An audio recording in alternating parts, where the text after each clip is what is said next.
नमस्कार, स्वागत है आपका द न्यूज़ लॉन्चर पर मैं हूँ अशोक वानखेड़े। लेकर आया हूँ आपका अपना कार्यक्रम द एक्स-रे।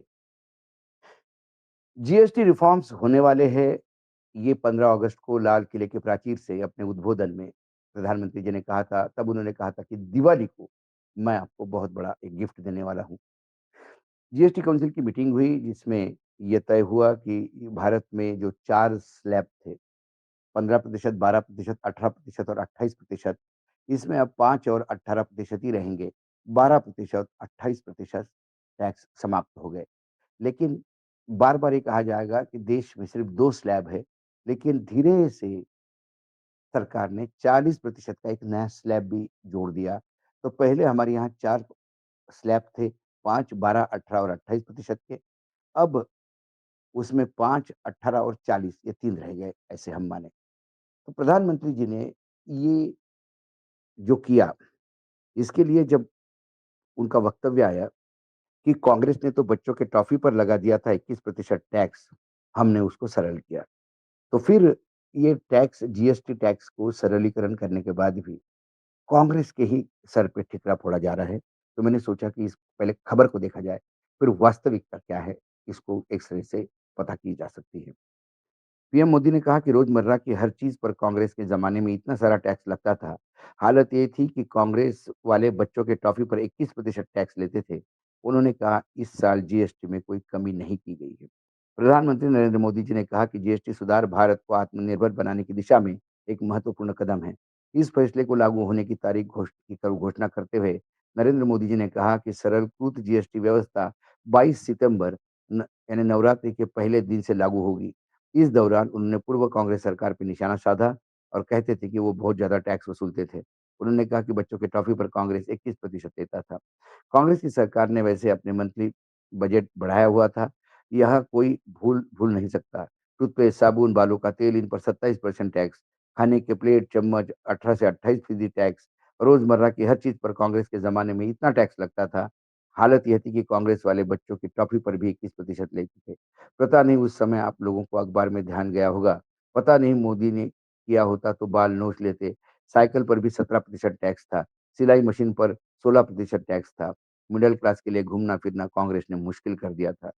उन्होंने कहा कि आगे मैं बताऊँ तो ये कह सकता हूँ कि जो अभी जीएसटी रिफ़ॉर्म हुए उससे भारत की अर्थव्यवस्था में पंचरत्न जुड़ जाएँगे। टैक्स सिस्टम सिंपल होगा, भारत के नागरिक की क्वालिटी लाइफ़ बढ़ जाएगी, कंज़म्पशन, ग्रोथ दोनों को नया बूस्टर मिलेगा, ईज़ ऑफ डूइंग बिज़नेस से निवेश और नौकरी को बल मिलेगा, विकसित भारत के लिए राज्य केंद्र की साझेदारी मजबूत होगी। उन्होंने कहा कि इस साल जीएसटी की कमी नहीं रह गई है, इनकम टैक्स में भी कमी हुई इनकम टैक्स में भी कमी हुई है। 12 लाख टैक्स तक ज़ीरो किया गया है। आजकल आप आरटीआई फाइल करने जा रहे हैं, कि तो आपको इस बात का सुखद एहसास होगा। उन्होंने कहा कि अब जीएसटी और भी आसान हो गया है, 22 सितंबर को नवरात्र का पहला दिन है। अगली पीढ़ी की सुधार लागू होगा क्योंकि ये सभी चीज़ें निश्चित रूप से मातृशक्ति से जुड़ी है। इस बार धनतेरस का त्योहार है और ज़्यादा रौनक वाला है, क्योंकि दर्जनों वस्तु पर टैक्स अब काफ़ी कम कर दिया है। 8 साल पहले जब जीएसटी लागू हुआ था, तब कई दशकों का सपना साकार हो गया था। आज़ाद भारत में आर्थिक सुधारों में एक था। ये नरेंद्र मोदी जी का कहना है। वो खुद ही कहते हैं कि 8 साल पहले जीएसटी लागू हो गया था। बिल्कुल सही है। तो 8 साल तक जो कांग्रेस ने शोषण किया, जो आरोप लगा रहे हैं नरेंद्र मोदी जी, तो 8 साल तक नरेंद्र मोदी जी स्वयं भी शोषण कर रहे थे, 4 स्लैब के टैक्स में। और जो वर्तमान में उन्होंने जो बदलाव किया है और वो बदलाव ये है कि जो पा 12% वाली जो चीज़ें हैं, वो 5% में शिफ्ट की है। 28% जिस पे टैक्स लग रहा था, उसमें 18% टैक्स स्लैब में शिफ्ट की है। तो 28% 18% की जगह पे 28% यानी 10% ज़्यादा 8 साल तो नरेंद्र मोदी लूट रहे थे। 12% लेकर जो अभी 5% में डाल दिया है सारा सामान, उसमें 7% नरेंद्र मोदी लूट रहे थे। कम से कम मोदी जी ने ये तो एक्सेप्ट कर लिया कि कांग्रेस ने पहले लूटा होगा, जो उन्होंने आरोप लगाया। तो जीएसटी लागू करने के बाद वो भी लुटेरे और डकैतों की श्रेणी में शामिल हो गए थे। उन्होंने भी जनता को लूटा था। यदि कांग्रेस डकैती करी, लूटा है, तो फिर लूटा तो नरेंद्र मोदी जी ने में 8 साल में था। एक बात और है कि जो बार-बार ये बात हम कहते हैं कि इस पूरी वक्तव्य को जब मैंने देखा, तो एक बात समझ में आ गई कि क्या नरेंद्र फिर सरेंडर हो गए? क्योंकि अब मैं कुछ आपको पुरानी कांग्रेस की डिमांड पे लेके चलता हूँ। सबसे पहले ये सुनिए आप। जीएसटी को रिफॉर्म करने की जरूरत है। एक जीएसटी 18%। सुन लिया? राहुल गांधी लगातार जीएसटी एक स्लैब में होना चाहिए और 4 स्लैब में जीएसटी नहीं होता, इसकी लगातार वकालत कर रहे थे। लेकिन ये सरकार राहुल गांधी के इस डिमांड को लगातार पप्पू की डिमांड माँग रहे थे और बता रहे थे कि राहुल गांधी जी को कोई अक्ल नहीं है, सारी अक्ल इसी सरकार के पास है। तो फिर सरकार 8 साल बाद क्यों सरकार को सुधाई? राहुल गांधी के हाल ही में जो ट्वीट आप देखे, वो भी आप स्क्रीन पे देख सकते हैं। उसमें राहुल गांधी के एक ट्वीट में as the GST council begins its deliberation today, I want to stress again that 18% cap on GST rate is everybody's interest. जैसे कि आज जीएसटी काउंसिल मिल रही है और विचार विमर्श कर रही है, मैं फिर से एक बार इस बात को खासकर रेखांकित करता हूं कि 18% जीएसटी ही, एक ही स्लैब का जीएसटी सभी लोगों के लिए बहुत फायदेमंद होगा। Since 2005, Congress party has wanted GST that is not only pro-industry, pro-trade, but also non-inflammatory, inflationary, and common people except the for common people, especially for the poor. 2005 से कांग्रेस लगातार जीएसटी लाने का प्रयास कर रही थी और जो जीएसटी सिर्फ उद्योगों के लिए या व्यापारियों के लिए फायदेमंद न होते हुए वो महंगाई न बढ़ाने वाली और आम आदमी खासकर गरीबों के लिए फायदेमंद होनी चाहिए थी। तीसरा ट्वीट उनका और एक है, as an integrated tax GST affects rich and poor alike, I urge GST council to keep the rate at 18% और lower so that the poors are not unduly burden. उन्होंने कहा कि इनडायरेक्ट टैक्स है GST, जो रईस और गरीब इनको एक समान मारता है। मेरा फिर से एक बार रिक्वेस्ट है कि आप 18% जीएसटी रखें या उससे कम रखें, ताकि गरीब वो को भी के ऊपर बर्डन कम हो जाए। अब राहुल गांधी की इन तमाम डिमांडों को ही क्या माना है, क्या इतने दिनों से? और मुझे व्यक्तिगत रूप से मैं यदि बताऊँ कि मेरा खुद का एक्सपीरियंस, जब जीएसटी 8 साल पहले लागू हुआ था, तो पूरे देश में अलग-अलग कैबिनेट मंत्री प्रेस कॉन्फ्रेंस लेकर 4 स्लैब का जीएसटी कितना जस्टिफाई है, ये बताने का प्रयास कर रहे थे। दिल्ली में ऐसी एक संगोष्ठी आयोजित की थी जिसमें मैं भी था श्रोताओं में। तब पीयूष गोयल जो वर्तमान में हमारे कॉमर्स मिनिस्टर है, वो खुद भी चार्टर्ड अकाउंटेंट है और वो पूरा एक्सप्लेन करने का प्रयास कर रहे थे कि 4% का जीएसटी। तब मैंने एक सवाल पूछा था खड़ा होके उनको, सवाल-जवाब के समय, कि क्या कोई 4% के जीएसटी हो सकता है क्या? GST one nation one tax का मतलब होता है एक ही स्लैब का टैक्स। तब उन्होंने कहा कि क्या स्लीपर पे और विमान पे एक ही टैक्स हो सकता है क्या? आप कैसी बात कर रहे हैं? और जब मैंने कहा कि भई विमान कितने बिकते हैं देश में और स्लीपर कितनी बिकते हैं? यदि आप इसका टर्नओवर, इसका क्वांटम या वॉल्यूम पे चले जाओगे, तो आप एक टैक्स में भी आपको कोई नुकसान नहीं होगा। जब ये सारी बातें उनसे कह रहे थे, तो फिर आखिर में उन्होंने यही कह दिया कि आपको क्या लगता है कि आप ही को इकोनॉमिक्स समझ में आता है? देश में जब जीएसटी तय हो गया, तो देश के बड़े-बड़े अर्थशास्त्री, जो बड़ा क्रीम है देश का, उन सब के विचार विनिमय से ये हुआ, तो हमें लगता है कि ये ठीक हुआ। लेकिन इतने साल बाद, 8 साल बाद कम से कम, इस बात तो मैं बोल सकता हूँ कि जब मैंने कहा था कि जीएसटी 5-4 स्लैब में नहीं हो सकता, तो सरकार ने घटा के 2 स्लैब की बात कही है, तीसरा स्लैब धीरे से जोड़ा है। आगे-पीछे उनको वो भी खत्म करना पड़ेगा। क्या है जीएसटी का अनुमानित ढाँचा? एक अनुमान के मुताबिक जीएसटी के ढाँचे में 18% जो स्लैब है जीएसटी का, उसमें 65 से 75% का राजस्व आता है। 28% स्लैब से मात्र 11% से 12% और 5% से 5% का जो स्लैब है उसमें 7% राजस्व मिलता है। अगर 12 और 28 स्लैब से ज़्यादातर सामान को 5 और 18 में सम्मिलित किया जाता है, तो सरकार को हर साल करीब-करीब 1 लाख करोड़ रुपए तक का नुकसान हो सकता है। लेकिन अनुमान है कि टैक्स कम होने से सामान सस्ता होगा, जिससे लोगों ज़्यादा खरीद पाएँगे, इससे खपत बढ़ेगी, टैक्स का दायरा भी बढ़ेगा, क्योंकि ज़्यादा लोग व्यवसाय जीएसटी के दायरे में आएँगे। इससे सरकार की कमाई में होने वाला नुकसान हद तक पूरा हो सकता है। साथ ही जिन गुड्स पर 40% की नई दर से कुछ अतिरिक्त राजस्व आएगा। अब मैं आपको बताता हूँ कि सरकार की ये पूरा गेम प्लान में असलियत क्या है। कुछ आंकड़े मुझे सामने बताना होगा। जैसा कि मैंने कहा कि 12% की सारी चीज़ें 5% पे शिफ्ट कर दी है, 28% की 18% पे। इसका मतलब है सरकार 8 साल तक जिन चीज़ों पे अभी 18% लगाई, उसमें 10% सरकार लूट कर रही थी और ये मोदी जी की सरकार लूट कर रही थी।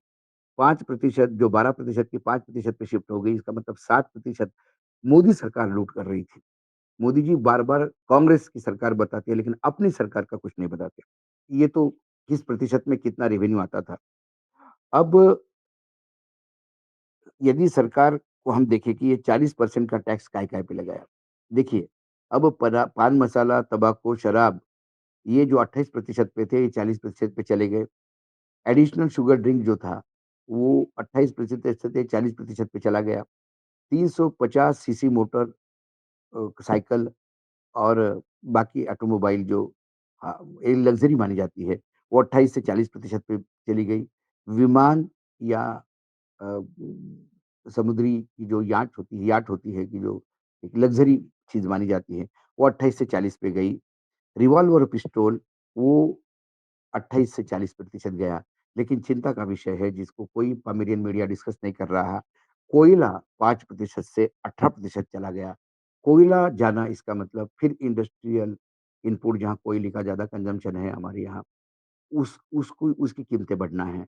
बिजली की कीमतें बढ़नी हैं और कई जगह जहाँ कोयला यूज़ होता है, वहाँ उत्पादन की कीमतें बढ़नी हैं। तो जितना रिलीफ़ बाकी जगह दिया, मुझे लगता है कोयले ने उतना ही बुरी तरह से मारा। अब सरकार के सामने क्या ऐसा क्यों हुआ? कई लोग ये कहते हैं कि 50% टैरिफ लगने से जो निर्यात रुकेगा और जो कहीं न कहीं उद्योग का पहिया डंप होगा। तो उससे सरकार चाहती है कि यदि टैक्स कम हो जाए, चीज़ें थोड़ी सस्ती हो जाए, तो एक एक कोई रॉकेट साइंस नहीं है। जब कीमतें सस्ती हो जाती है, तो जो क्रय शक्ति है ग्राहक की वो बढ़ती है, तो ज़्यादा चीज़ें लेता है।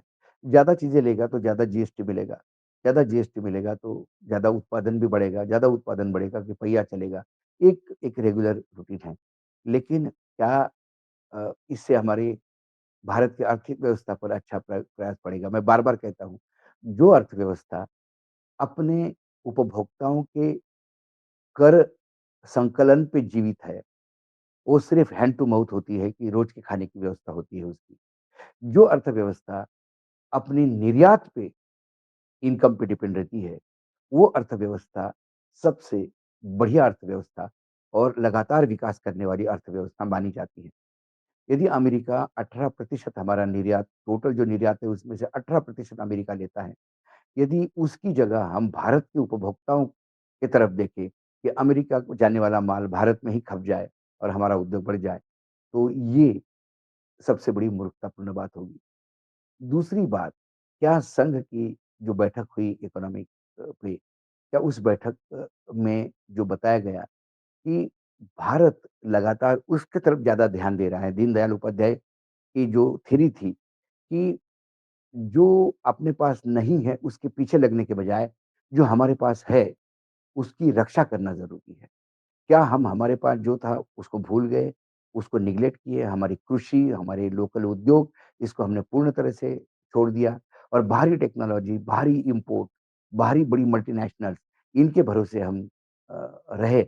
यही कारण है कि आज हमारी अर्थव्यवस्था क्योंकि बाहर पैसा जाता है।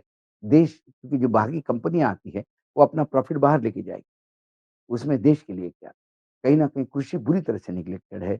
ये बात मुरली मनोहर जोशी के रिप्रेजेंटेशन में संघ भी मानता है कि कृषि क्षेत्र में लगातार नेग्लेक्टेड है और जब अमेरिका को खुश करने के लिए आपने कपास का मार्केट खोल दिया 11% ड्यूटी खत्म करके, तो कपास का जितना भी आयात मतलब कपास का जितना भी उत्पादक था, जो कपास उगाने वाला किसान था, कपास की फसल लेने वाला किसान, चाहे गुजरात हो, चाहे कर्नाटक हो, चाहे महाराष्ट्र हो, चाहे आंध्र प्रदेश हो, चाहे तेलंगाना हो, चाहे तमिलनाडु हो, सब बुरी तरह से हिट हुए हैं। मध्य प्रदेश का भी खरगोन वाला एरिया जो है, जो विदर्भ को लगते हैं, वहाँ भी कपास की खेती होती है। वो सारे किसान बिल्कुल अपनी जीवन लीला सबसे ज़्यादा जो किसान अपनी जीवन लीला समाप्त करते हैं महाराष्ट्र में, उसमें सबसे ज़्यादा परसेंटेज कपास के किसान का है। कपास के किसान जैसे ही 11% ड्यूटी आयात पे समाप्त कर दी, कपास का आयात बढ़ेगा। कपास का आयात इसलिए बढ़ाना चाहते हैं क्योंकि कपड़ा सस्ता करना चाहता है सही सरकार ने बहुत ही बेहुदा ये दी कि निर्यात अमेरिका में बंद हो जाएगा, तो हमारे निर्यातकों को अमेरिकन मार्केट या बाकी जगह पे कॉम्पिटिटिव होने के लिए सस्ता कपास लाके उनका प्रोडक्शन कॉस्ट कम करेंगे। लेकिन वो कपास आप ला कौन से रहे हैं? वो कपास आप आरआर क्वालिटी का कपास ला रहे हैं। हमारे देश में अपने आरआर क्वालिटी बैन की है। हम अपने किसानों के हाथ-पैर बाँध देते हैं और जो खुले हाथ-पैर जिनके हैं, जो लेटेस्ट टेक्नोलॉजी सारा आपने बैन किया हुआ बीज भी उपयोग में लाते हैं और जो सरकारें अपने किसानों को भयावह सब्सिडी देती है, उनका माल अपने देश में लाकर कहीं-कहीं डे डब्ल्यूटीओ का भी इसमें उल्लंघन है और कई जगह पे सिर्फ़ अमेरिका को खुश करने के लिए ये काम किया गया, जिससे तो ये सारी बातें जब हम देखते हैं, तो लगता है कि कहीं न कहीं ये जीएसटी का जो स्लैब है, ये लगता तो है कि इसने बहुत फ़ायदा किया, लेकिन क्या कंज़्यूमर को इसका फ़ायदा होगा? क्या उद्योग ये कंज़्यूमर को पास ऑन करेंगे? सवाल ये भी है। कई चीज़ें हैं इसको देखने वाली, लेकिन ये 40% धीरे से बढ़ाना और बोलना कि हमने 2 ही टैक्स रखे और जीएसटी जो कहते हैं कि भई सरकार ने कांग्रेस सरकार ने लूटा। जीएसटी तो मनमोहन सिंह सरकार ही लाना चाहती थी। मनमोहन सिंह जी स्वयं एक बहुत बड़े अर्थशास्त्री थे और पूरा विश्व उनका कायल था। तो मनमोहन सिंह जी का जो प्रारूप था जीएसटी का उसको लगातार नरेंद्र मोदी जी पूरे जी-जान से अपोज़ करते थे। वो जो जीएसटी की जो मुख्यमंत्री का ग्रुप था, जो जीएसटी क्योंकि राज्य और केंद्र सरकार इनके टैक्स शेयरिंग पे ब इम्पैक्ट पड़ता है जीएसटी का, इसलिए एक मुख्यमंत्रियों का समूह का गठन किया गया था जिसकी अध्यक्षता नरेंद्र मोदी कर रहे थे और नरेंद्र मोदी पूरे जी-जान से जीएसटी को लगातार नकारते रहे। 2005 से 2013 तक जब तक मनमोहन सिंह की सरकार थी, मोदी जी ने जीएसटी इस देश पे लागू करने नहीं दिया। तो मोदी जी यदि आरोप लगाते हैं कि कांग्रेस सरकार ने लूटा है जनता को, इतना महँगा कर दिया है, तो उस महँगा और जू लूटने के साथ मोदी जी भी सहभागी है, ये मोदी जी मना नहीं कर सकते। फिर मोदी जी 2014 में आए, तो फिर उसके बाद उन्होंने एक जीएसटी का नया फ़ॉर्मेशन किया और जो जीएसटी उन्होंने तय किया, वो बहुत ही वाहियात था। 4 स्लैब का जीएसटी 5, 12, 18, 28 और 8 साल तक जीएसटी का सरलीकरण नहीं हो पा रहा है। 8 साल हो गए जीएसटी लागू होके, लेकिन इस देश का व्यापारी, इस देश का उद्योगपति एक अनसर्टेनिटी के पीरियड में जी रहा है। उसको पता नहीं था कि अगली जीएसटी काउंसिल में किस माल पे क्या होगा। ये ट्रायल एंड एरर मेथड इसलिए की गई, क्योंकि बिना सोचे-समझे आपने जीएसटी लागू किया। और जब मनमोहन सिंह जी लागू कर रहे थे, तो उनके पीछे पूरा डाटा का बैकअप था। सालों की करीब-करीब 4-5 साल की मेहनत के बाद 2050 में उन्होंने एक जीएसटी का प्रारूप लाया था। लेकिन वो जीएसटी बेकार है, देश के लिए बेकार है, ऐसा लगातार बोलते जा रहे थे। राज्यों पे बहुत नुकसान होगा। उसके बाद इन्होंने जीएसटी किया तो राज्य आज भी रो रहे हैं, क्योंकि प्रधानमंत्री बन गए नरेंद्र मोदी जी, अब उनको राज्यों से कोई लेना-देना नहीं। अब वो प्रधानमंत्री पद पे बैठे हैं और झूठ बोलना ये तो हमेशा का उनका एक स्थायी स्वभाव बन चुका है।